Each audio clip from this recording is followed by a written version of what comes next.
some more juice. Um, one of them, he said, the times that have been won't be no more. And every word that I speak is spirit, and you Moors had better heed. Look around, and where you see people, one day, wild animals will be roaming down the streets. And I can pretty much see that happening, you know. How we see all the fine buildings and where people been walking, in the streets in the cities, and all that good stuff. For one reason, a lot of people be died off, but then if you look at it, how they be wanting to have us in, and we ain't out there stirring about, the wild animals, they gonna start coming out. If you look at it. I know in certain places overseas, be a bunch of wild animals running down the streets. I was looking on a couple of articles, some of the major cities over there. I forgot what the thing was. I know some of them had like wild hogs and all types of stuff. Wild animals. In highly populated areas and stuff like that. And roaming down the streets. It's gonna be like that over here.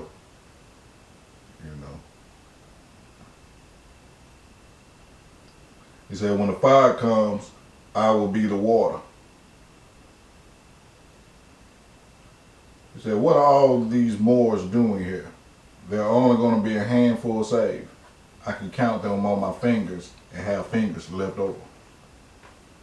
He said, I have airplanes, zeppelins, and apparatus. I'm going to take my good Moors up and on the apparatus on an incline until it's all over with. Then he said, don't endanger your life for a fool. And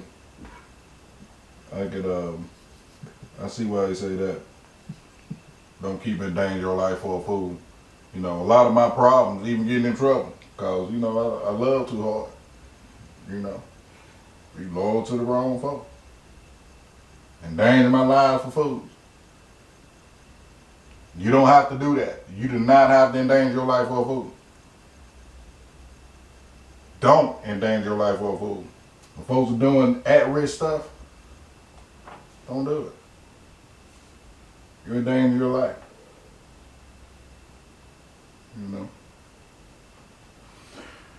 One day they're going to tear down all the churches and take the bells and melt them down and make bullets to fight with. I can see that coming into fruition. With a lot of the churches being locked down, closed. A lot of churches being closed and stuff. Then as this economy keep on crashing down and people ain't gonna have nothing to eat, or the people themselves are gonna try to fight back. They're gonna buzz down some of these churches, tear them down, and get bullets from the bells. Make bullets from the bell. It said one day every wheel of industry is going to stop. And when they start up again, it will be in the Asiatics' favor. And we can see some of that going on. A lot of these places close it down. They talking about what's essential, non-essential. A lot of these wheels of industry are going down. And they have some car dealerships and stuff like that making masks and stuff now. A lot of this stuff gonna shut down. I tell you, the times that have been, they won't be no more. He said, when destruction comes, I'm going to leave enough fine buildings so that my good Moors will be able to enjoy them.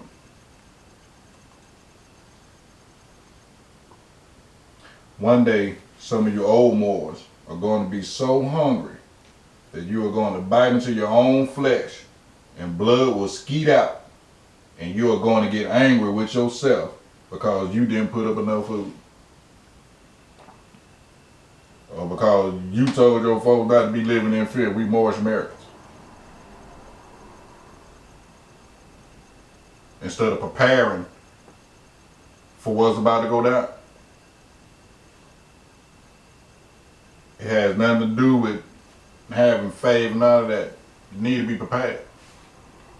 Your last chapter, well, the last chapter in the Circle 7 is the end of times and the fulfilling of the prophecies.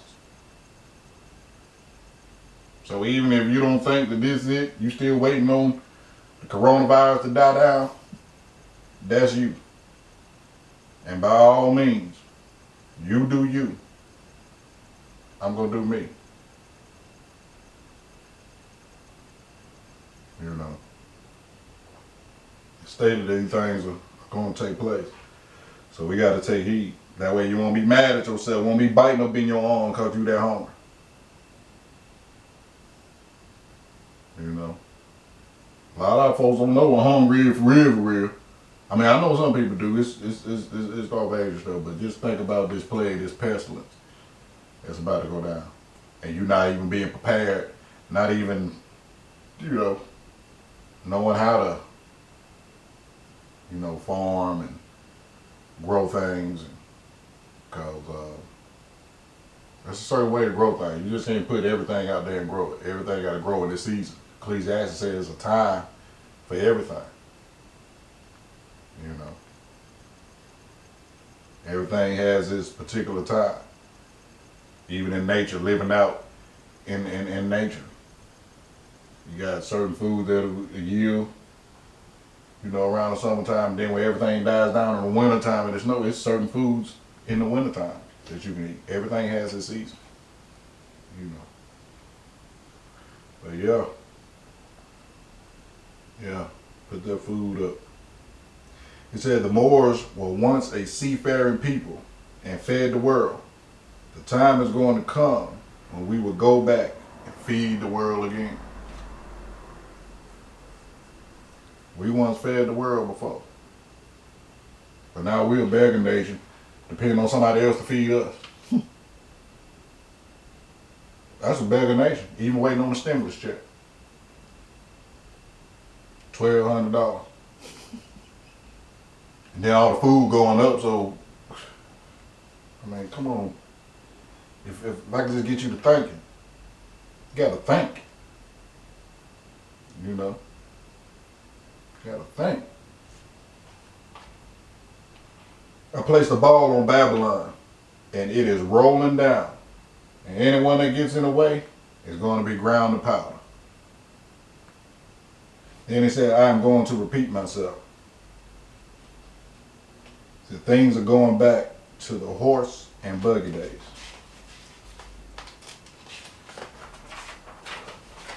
He said, I have detectives everywhere.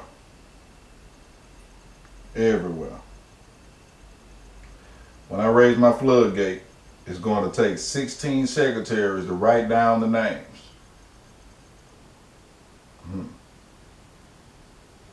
He said, I am due in the east right now. I'm going to have to go and straighten out the east, and then I will end up in the west. The west, will be the easiest. You will be able to lie down and sleep and wake up in peace. This will be just a breakfast fight. By the time you eat breakfast, it will all be over with. He said, I'm due in the east right now. And I'm going to have to go straighten them out in the east. Then I'm going to end up in the west. I'm going to end up in the west. He said, I was given a high name over there in Mecca, but you cannot use it over here. Be good, Moors, and I will hand it down to you. He arrived in Arabia as an angel, Muslim from Egypt.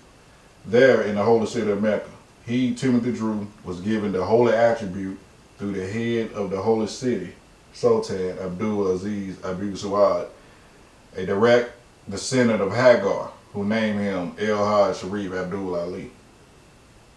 He said, one day blood is going to flow in the streets up to a horse's brow. One day bombs are going to fall so that they won't miss a spot as wide as my shoe. You are going to need a basement to hide in. He said, I have the world in a jug and the stopper in my hand. I have the Asiatic and I have the European. I have the silver and I have the gold. One day, people are going to be so hungry that the only way that you will be able to turn them around will be at the point of a gun. People are going to be so hungry that the only way to turn them around will be at the point of a gun. Now just think about when things get shut down and we at that state of that at that point of time where, you know, we have to have that 90-day supply of food because we can't get it from nowhere else. There's going to be other people that have not even been prepared for this. It's going to be some of those that are still in Sodom and Gomorrah. They're like some are now, thinking it's a game. You're going to have your Sodomite, you know, still partying, letting the good times roll. I was at work a couple months ago, and I was telling my partners about what was about to go down. My homeboy like, yeah, I'm just going to put me a old pack of ramen noodles in my pocket. I like, bro, this is serious business. That one pack of ramen noodle soup ain't going to do you no good. Because you're playing around. This is real serious business. Serious business. Folks gonna be trying to come up in your yard, trying to see what you got. Try to tell you what you got, cause they don't have nothing. They don't even know how to, you know. Some people don't even know how to plant. They don't know how to sustain themselves through nature. They don't even know what Jesus meant when he said, take no thought about what you're gonna eat. When he said, look at the birds, how the Father feeds them. Nature, Mother Earth feeds us. But there's going to be some of those that don't know how to live in nature, that have not put up that 90-day supply of food. They're going to be the ones trying to, it's going to be mayhem. It's going to be mayhem. He said, how many of you can do something? Hold on, let me go up. He said, one day people are going to be so hungry that the only way you get, okay, at a point of a gun. He said, I have mended the broken wires and have connected them with the higher powers. He has a question. How many of you can do something? Then parentheses said, work magic. He said, some of the Moors stood up. The prophet pointed his finger at them and said, I am going to kill you all. And when the prophet speaks, that is a message from Allah. The Holy Prophet Muhammad said that the sorcerer will not enter paradise. And I can pretty much see it. How a lot of people try to manipulate the ethers to impose their will on somebody else. They don't even use it for a good cause. I be like, folks be knowing all this magic and sorcery and stuff and can't even better their own situation. I mean, what be the point in knowing it? It be for some evil stuff. I can see what folks be tried to do that on me. Cause as you get away from me, you unfold, you be like, man. Once that haze, I'm talking about for real. I see why he want to kill him. Manipulating the evil. He said there are going to be new Moors. They're going to come in with their eyes wide open, seeing and knowing, and are going to take you old Moors, seat you in the back, and carry out my law. He said I could throw out a spirit that will make the Moors want to fight. Then I throw out another spirit that will bring them back to peace.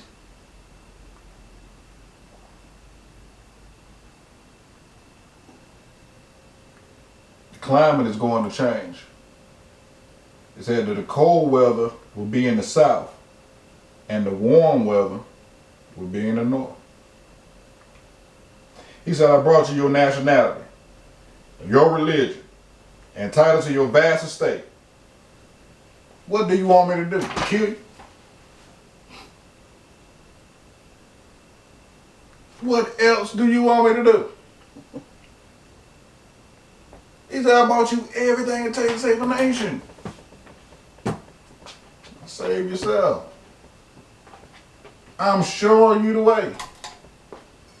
He said, I gave you what it takes.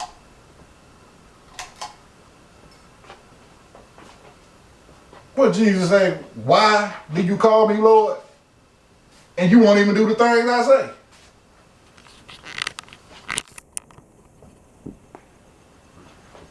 When he said, imitate all the prophets. And that's why I be telling folks like they be having certain ailments and stuff like that. I'm like, if you actually do something, I'm showing you what it takes.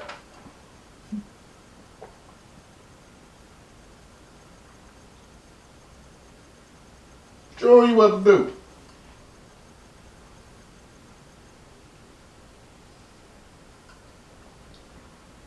He said, I'm going to burn up sin, both root and branch. He said, money will be burnt in the streets. And we won't be able to buy much.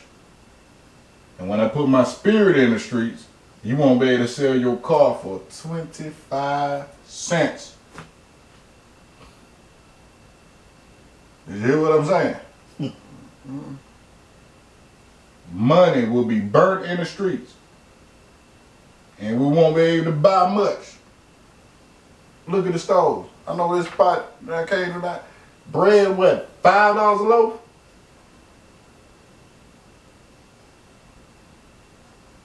I saw a bag of rice on the shelf. A bag of rice like that. How much they want it? About $15?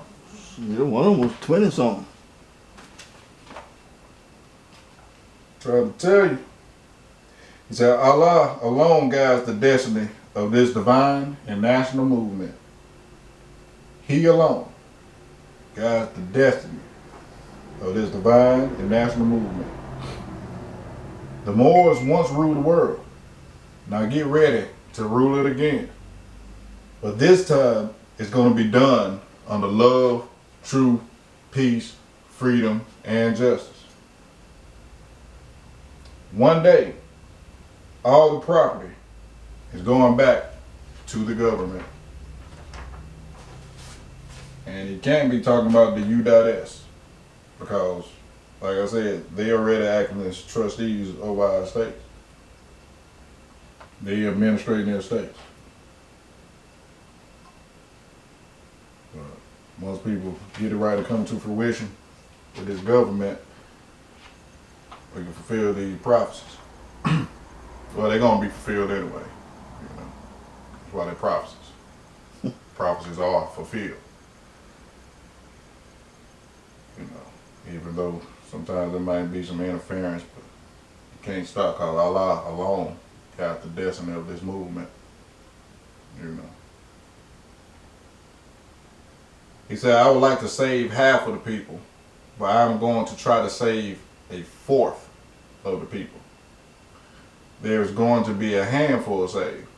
I can count them on my fingers and have fingers left over.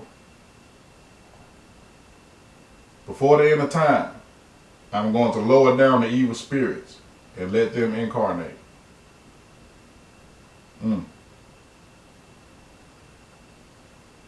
If someone assaults you, flee from him. If you cannot flee from him, turn around and drop the world on him.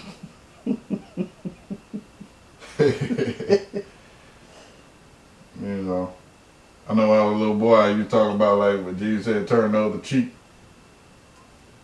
They ain't got but two of them. You know. Said we're going to be taxed to death. We're going to be taxed to death. Just look at it. You got to pay the part. When I lived in Chicago, everything, you gotta pay for everything. Certain place you even gotta, put a quarter in to get the buggy. Get it loose. He tax on everything. Tax to death. I'll tell you something that was quite interesting. Me and a couple boys, we was walking through this neighborhood up in Chicago. Like a little subdivision. But they had like the sewage, you could see some like the sewage system like flowing over the sidewalk into the back. But like in the middle of the subdivision, like is kind of like at Nanny's, they got all that open field, whatever. But you can see where all the waste is being dumped out there. But then it's a park with a sidewalk. And me and the sheep was walking, and we saw this sign that said if you got a dog, you need to pick up his droppings or there'll be a $400 fine. And I thought it was kind of ironic. Yeah, that was ironic. Kind of like an oxymoron. They got human sewage flowing out in this open field, and then gonna put a sign telling you that your dog can't even drop a turd. It's gonna be. I'm just saying that be the illusions that they put on our people.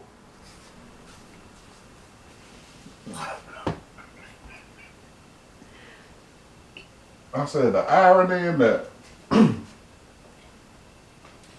He said, if you're not careful, your own brothers will try to put you in slavery.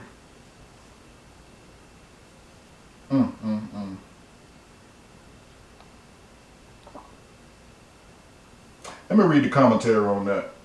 It says, some Moorish brothers attempted this immediately after the Holy Prophet left his body. Officials began by mixing membership registrations with nationalization ceremonies. Note, Noble Ali never nationalized any man, woman, or child.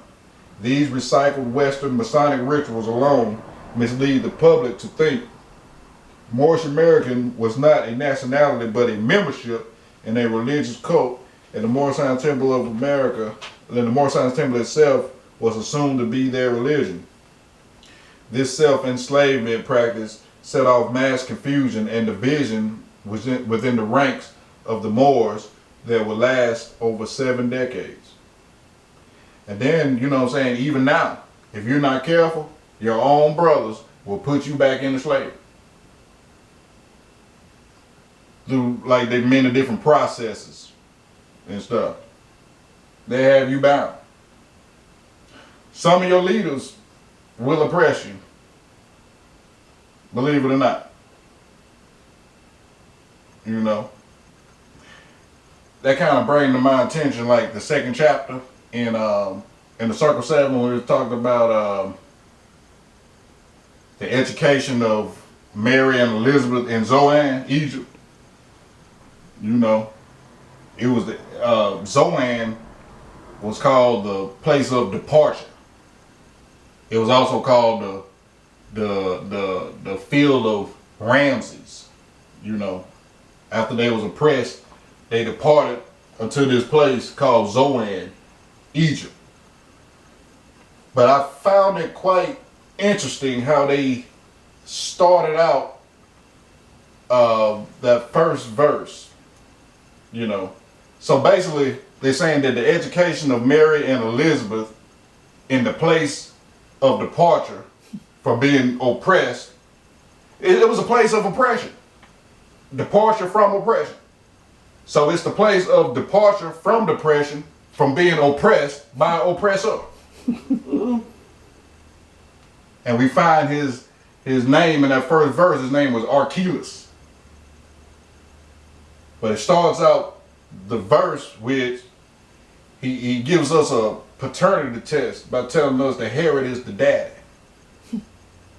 He said the son of Herod, which was sort of ambiguous because on one end it pointed to the paternity to King Herod, but it also preludes to Archelaus's abuse of power to his daddy Herod. Because Herod wasn't just one person. Herod was a family of devils. You know, they stayed persecuting the prophets and killing them. You know, Herod the Great, the first, you know, he was the most famous or most well known because he's the one in the Christmas story of Jesus, you know, trying to kill the firstborn. But then he had other sons. Antipas, the one that beheaded John the Baptist. You know.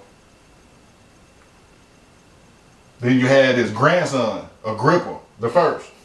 Herod Agrippa. The one that arrested Peter and them, you know, killed Peter. So there was a pattern. He oppressed the people. He said that he was a cruel and selfish king.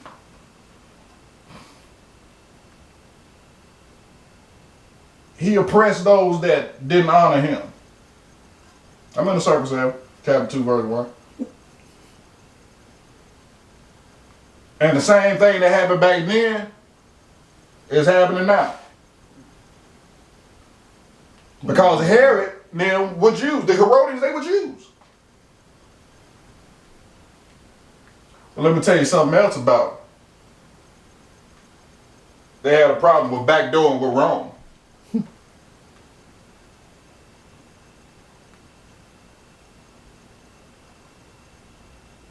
So, Elihu and Salome had to send for Elizabeth then.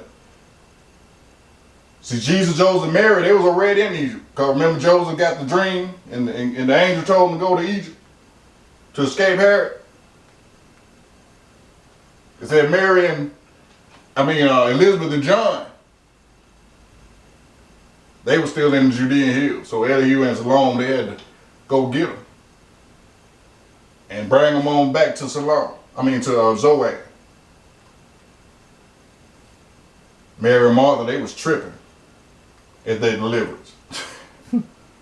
They couldn't believe it, out of everything they were going through. But he said, marvel not at your deliverance. There ain't no strange happenings. Law governs all events. From olden times, it was ordained that you come here and learn in these sacred groves. So in other words, I can't teach you that Roman demonstration. I got to give you the science of your forefathers. Yes, Lord. I gotta give you the true science. This is a place of preparation. A preparation age. They had to get them out from under that oppression. Because even some of the education that some of our people be getting is oppressive stuff because it keeps them in what? Mental slavery.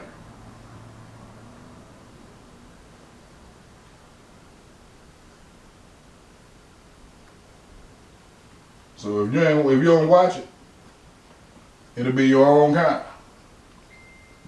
It'll be your brother wearing the fez and the turban that'll put you back in slavery. If you're not careful. That's why you need to learn how to think for yourself. Study. Seeking you'll find. Knocking it'll be open.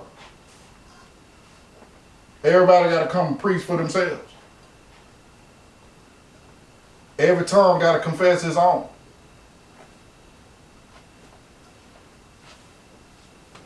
Otherwise, if I can get you to thinking again, you can save yourself. You don't have to look over it. We're in a new age.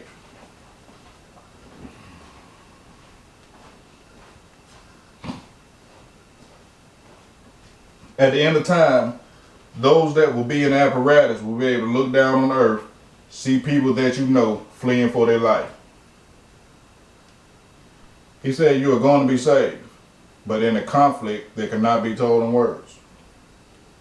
A lot of things be unexplainable, but it will unfold. He said, I could tell you some things that would turn your brain to water. He said, I'm going to save you all if I've got to kill you all. He said, if I cannot teach you here, I will teach you on the soul plane. Because it's a ministry in death also. We learn our lessons here, but then we float on to loftier seas. But we can learn ourselves better there. It's still a foe that we have to conquer over there. And that's the better place to solve that problem. He said, I've come and taken away all the excuses. No excuse. Is no excuse. He came to take away all the excuses. There's no excuse. This is the Aquarian age. You know. I want for everybody to be saved, but it's not. Everybody just want to hear it. You know. A lot of people don't get it. But it's not going to be no excuse because, like I said, the information is out here. A lot of folks just won't seek it or they just fight it. You know. He said, if you don't leave here right with me this time, you won't make it back here in human form. Because we in the age of Aquarius.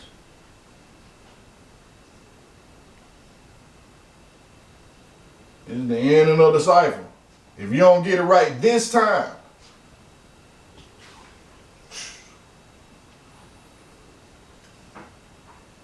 Atlantis is going to rise again. And we know that was our people. We're the offsprings of the Atlanteans. We're the ancient Sumerians. We're the Phoenicians. We're the people that they talk about in the movies. We the X-Men. We all them. That's the power that we have inside of it. We have that same power. And we can activate them through the sciences of the breath.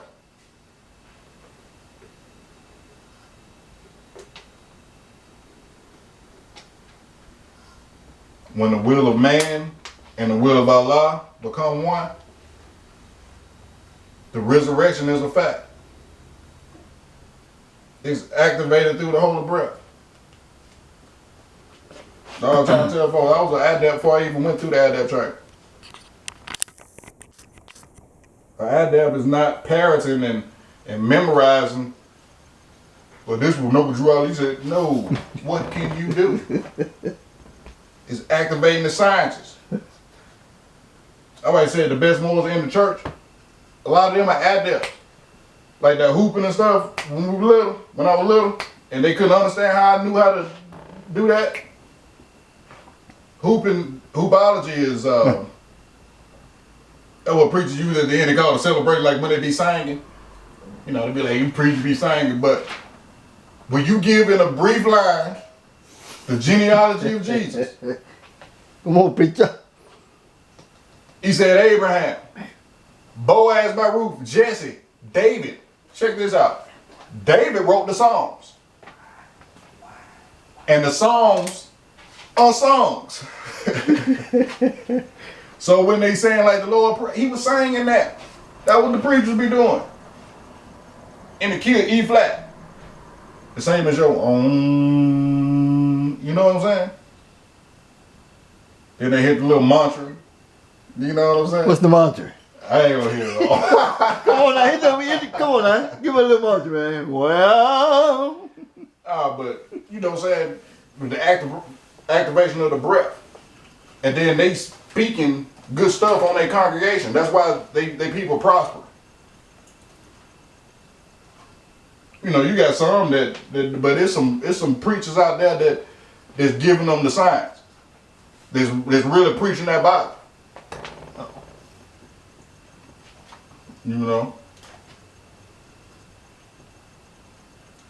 But yeah, it's done with the breathing. That's why you hear them when they be talking. They see Taj. He talking what to look for. He showed them what to look for. You know, they get the sciences. They get true religion. The masses get dogma. But your preachers, your doctors, your master masons, PhDs, they get religion. They get all the good books, Kabbalion, all that good stuff, the Vedas. You know, they know the science. It's a science.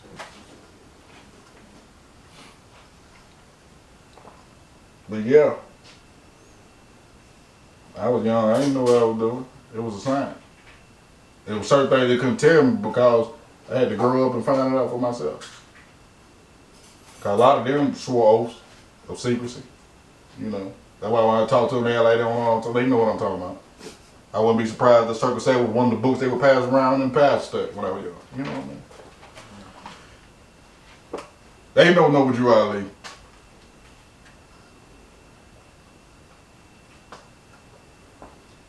It said, one day, women are going to be chasing men like a hound running a rabbit.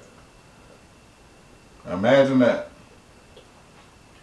The Holy Prophet told the Moors to try to live close together. He said the Moors are the offsprings of kings and queens. The L in that bay, that is a title of nobility. That's a title of nobility. You're from kings and queens. The prophet was royalty. He was royalty. The third and fourth generation will see the good of my work. One day, there are going to be so few people that when you see an old Moor, you will run up to him and kiss him all on top of his head. I believe that. There will be so few men that a child will go to the store and return home and tell his mother, "Mother, I saw a man." He said, "I've got 2 wives. One day you will be able to have 2 or as many as you can afford. One day you're going to look out into the streets and the streets are going to be filled with men with turbans and fezzes and the highways are going to be blocked. When the saints go marching in, oh how I want to be in that number. When the saints come marching in. Moors did not comprehend their free national status brought by, it said that the Moors are a dangerous people. I'm not going to wake you all up at once. If I do, I won't be able to do anything with you myself. Can't wake everybody up at the same time. Man, we would tear something up.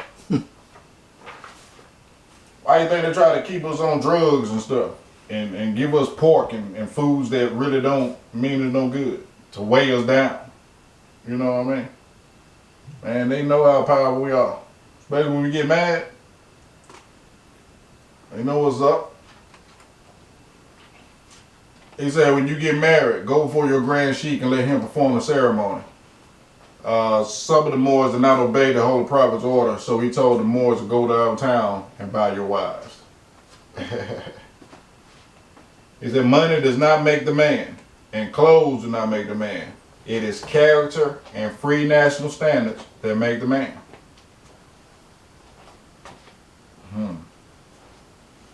Listen to this commentary on that one though. It said nation is the root word in national and nationality. To be a man with power, he must have a free national standards. He must have free national standards and principles. He said these kinds of power only exist within the constitution of his own free national government.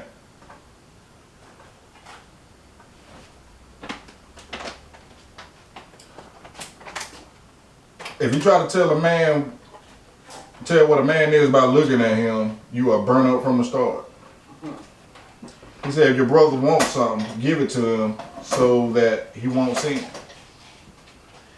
One day, there are going to be so many women, and man is going to have to run for his life. Man. He said, children, sow good seeds. He said, if you have a wife and she does not belong to the temple, instead of giving her 1 apple, give her 2. He said, don't put the European on your brother. If your brother does something wrong to you, don't call him a nigger. Call him a dirty Moor. He said, use kind words towards your wife. Well, wives, don't be tripping on your husband. Cats are evil spirits. And if you knew what a black cat was, you would not want one around. I know that real. He said, don't keep dogs in your house, because if you inhale one of his hairs, you will cut your throat. He said, I'm not going to wake all the Asiatics up at once, because they may tear up something. He said, if my own mother is not right, I'm not going to let her get by. Pray that you don't have to make your flight in the wintertime. If you put your hands on the gospel plow and turn loose, it would be better if you had never took hope. He said, you can walk down the street by yourself now, but one day you won't be able to do that. Think about that. He said, you can walk down the street by yourself now, but one day you won't be able to do that.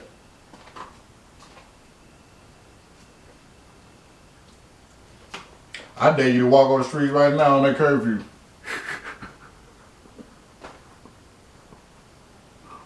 Folks be crazy to do that.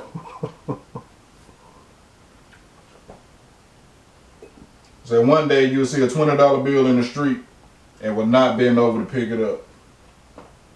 That illusion. People gonna find out that money is illusion anyway. The Moor's watchdog is not a dog, but an elephant. Roll Tide.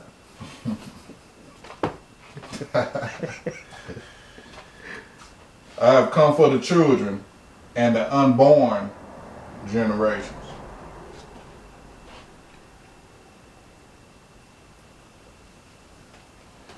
The only one that works all the time is a coolie. It said, brothers, don't mark your fez. It shows you are free. Be the plain truth like me, your prophet. Sisters, wrap your turbans in the colors of the rainbow. And he said, Moors, look your best. Have every boy, look your best. When I was born, it turned black dark in the daytime. The people put their hoes down and came out of the fields. He said, if you have a dream and you forget what you dreamed, to remember it, place your forehead face down on your pillow and you will remember it. That's true. Because there been some dreams I had and I can't remember them for nothing. You ever have a dream like that? I dreamt something I forgot. So every time I done woke up and put my forehead on the pillow and went back to the same dream. You know. He said, if you dream of me, it is like seeing me for truth, because the devil cannot steal my appearance. And that's for real. It's long. I know the first night I stayed up in Chicago at the office, President County Bay. I got up that morning, did a regular ritual, you know.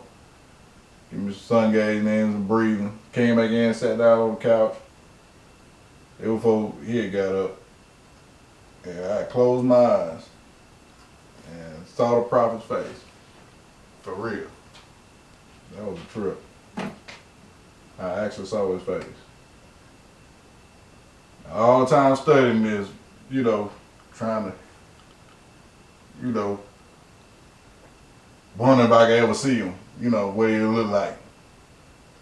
But I actually saw his face. That let me know I was in the right place too. I was at the right place. He said, I got here just in time. The prophet said that the Europeans were looking for him with airplanes and with dreadnoughts. When the Holy Prophet returned to the United States, he was asked, where are those books that you have? The Holy Prophet just smiled, but he told the Moors that he had the book in his head. When the Holy Prophet dictated the Holy Quran of the Moorshine Temple of America to the printer, he did it from memory. The printer was amazed. He said, take a good look at me so that you will know me when you see me. When you see me, don't speak to me unless I speak to you first.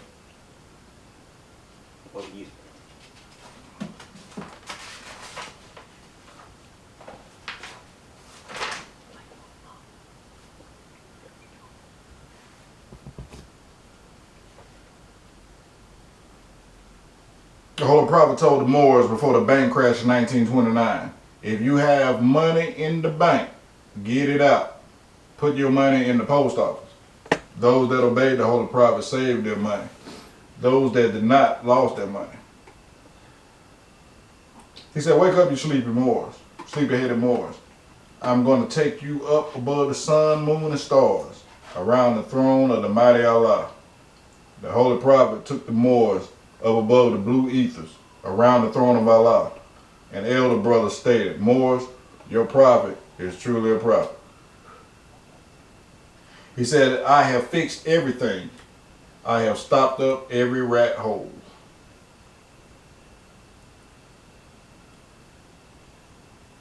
He said, I took the covers off of all secret organizations. Took the cover off of all secret organizations.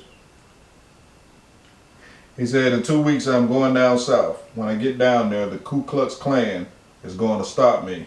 At first, it is going to look like they are against me. Then they are going to lead me to where I'm going. Children, if you want to come up to see me, you can.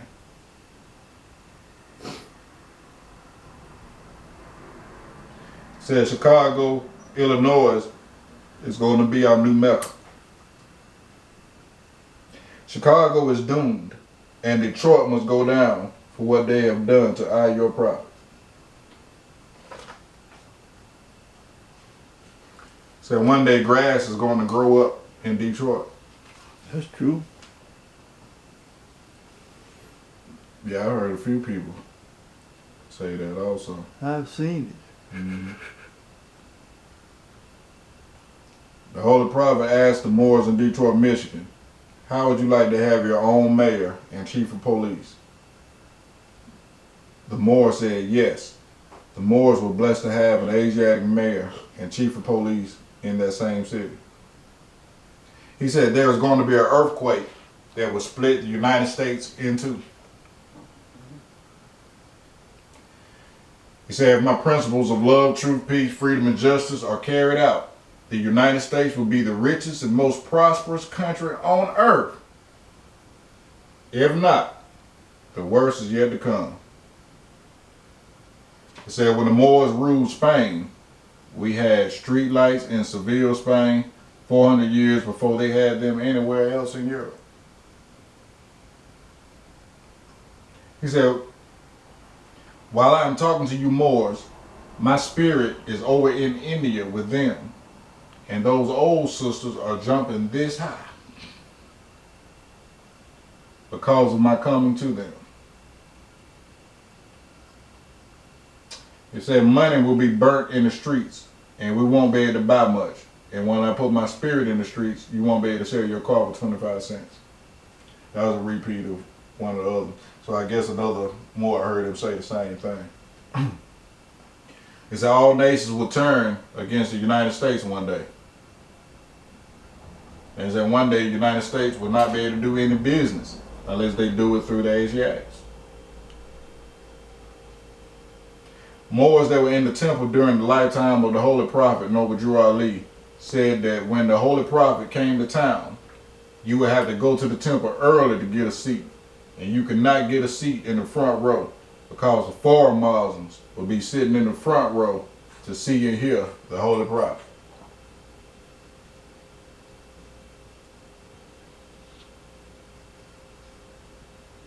It said in 1928, the Holy Prophet and Brother Kirkman Bey went to Havana, Cuba for the Pan American Conference. The Holy Prophet and his cabinet of Moorish officials attended the conference to represent for the first time the Moorish Americans as a clean and pure nation of people. It should be noted he and the Moorish vanguard did not go to this conference of nations as members of a religious organization, MST of A. There was an Indian chief representing the American Indians, the nations of North, South, Central America, and some Atlantic islands were present. It said Secretary of State Hughes of the United States represented the United States at this conference. Brother C. Kirkman Bey, who spoke 92 different languages, was the interpreter for the Holy Prophet at this conference. Brother Isaac Cook Bey said that when the Holy Prophet and Brother C. Kirkman Bey's ship was tied up at the dock, the Cuban army was standing on the dock, and Brother Kirkman Bey announced the presence of El Hajj Sharif Abdul Ali and said something to them in Spanish, which caused the army to stand at attention. It was then he and the Holy Prophet came down the ramp of the ship. Kirkman Bey addressed the conference in both Spanish and Arabic, and when the Secretary of State of the United States heard Brother Kirkman Bey speak, he said, "That's a dangerous man." The United States had lost its sovereign power in 1871, and subsequent 50-year mandate for this land had expired in 1921. At this conference, the mandate for this land was returned to the Moorish, original indigenous owners of the land, through Prophet Noble Drew Ali.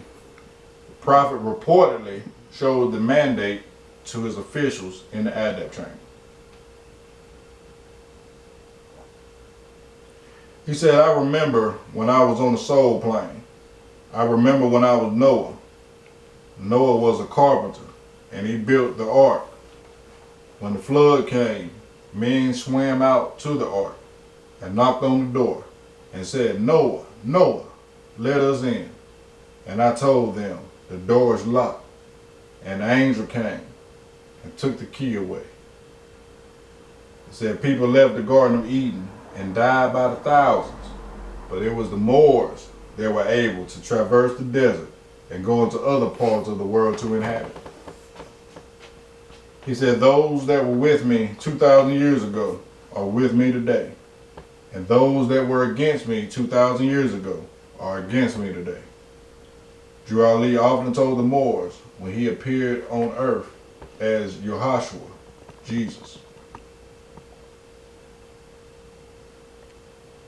Children, your hair is not kinky. It is woolly like your brother Jesus.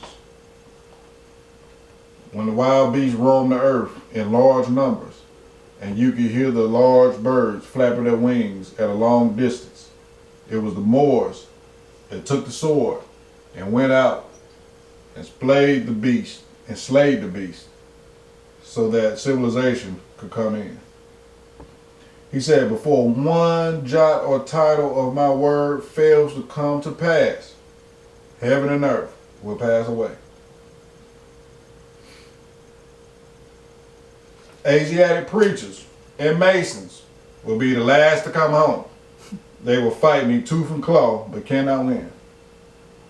Say that one more time. Asiatic preachers and Masons will be the last to come home.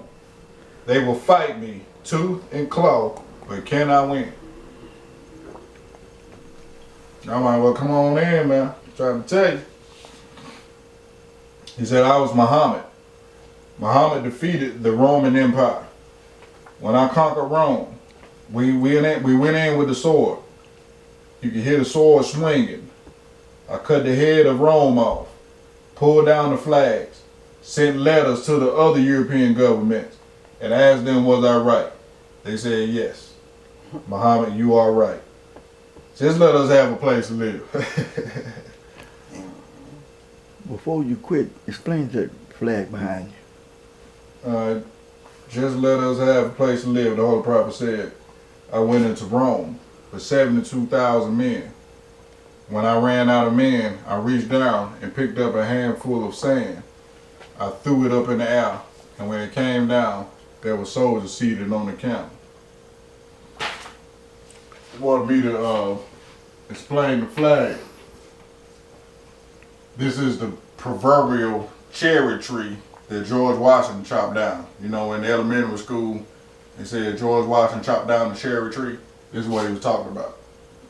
This is what they were talking about when they chopped down our flag as a nation. It's the red flag, the 5-pointed green star in the center. Represents love, truth, peace, freedom, and justice. These 5 points are the 5 highest principles known to man. Love, truth, peace, freedom, and justice. Friday is our holy day of rest. Because on a Friday, the first man was formed in flesh, and on a Friday, the first man departed out of flesh and ascended to his Father God Allah. And for that cause, Friday is a holy day for all Muslims all over the world. Islam. And then we say that it's Friday. What planet rules Friday? Venus. It's also a representation of Venus. Venus rules the day of Friday. Friday is our holy day of rest. Because on a Friday, the first man was formed in flesh. And on a Friday, the first man departed out of flesh. But yeah, this is our standard. It's flag. And it's not just a flag just to have in your pocket. It's of a nation. Islam.